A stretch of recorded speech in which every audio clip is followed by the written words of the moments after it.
আসসালামু আলাইকুম। আমি এখানে আজকে কাচকি মাছের ঝাল ফ্রাইটা করব।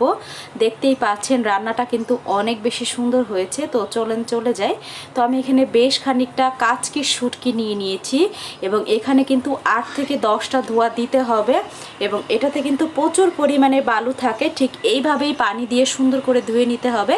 এরপরে চলে যাব যে কাচকিতে আমি কি ব্যবহার করব। এখানে কাঁচামরিচটা আমি অনেকগুলো দিয়ে দিয়েছি, সাথে পেঁয়াজ কুচিটাও কিন্তু বেশ খানিকটা লাগবে, সাথে 2টা টমেটো নিয়ে নিয়েছি এবং ধনেপাতা লাস্টে কুচিয়ে নিব।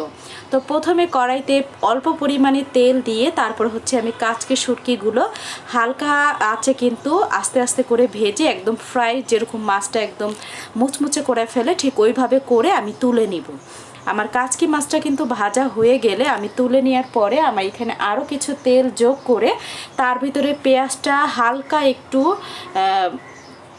লাল হলেই তার ভিতরে লবণ, ধনে গুঁড়া, মরিচ গুঁড়া, হলুদ গুঁড়া এবং কাঁচামরিচ কুচিগুলো দিয়ে খুব সুন্দর করে নেড়ে চেড়ে আমি পেঁয়াজটা কিন্তু একটু কষিয়ে নিব। কষানো হয়ে গেলে আমি এখানে কাচকি শুটকিটা দিয়ে দিব। এখানে কাচকি শুটকিটাকে ঝাল ফ্রাই কেন বলেছি, কারণ এখানে কাঁচামরিচটা একটু বেশি যাবে শুকনো মরিচের তুলনায়। তো এইভাবে যারা কাচকি শুটকিটা খেতে চান অবশ্যই ট্রাই করে দেখবেন। আর কার কেমন লাগলো অবশ্যই আমাকে কমেন্ট করে জানাবেন এবং বেশি বেশি করে শেয়ার করে দিবেন। নতুন রাঁধুনি যেহেতু আমি, আমাকে তো উৎসাহ করবেন। তো এখানে কিন্তু টমেটো কুচিটা দিয়ে সুন্দর করে নেড়ে চেড়ে কাচকি শুটকিটা আমি দিয়ে দিব এবং সাথে কিন্তু ধনেপাতা কুচিটাও কিন্তু দিয়ে আমি এটাকে নামিয়ে ফেলবো।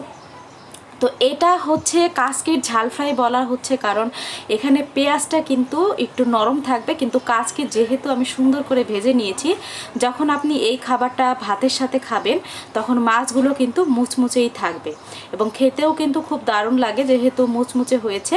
তো দেখতেই পাচ্ছেন আমার রান্না কিন্তু পুরোটাই শেষ। তো এখন আমি পরিবেশন করে আপনাদের দেখাচ্ছি।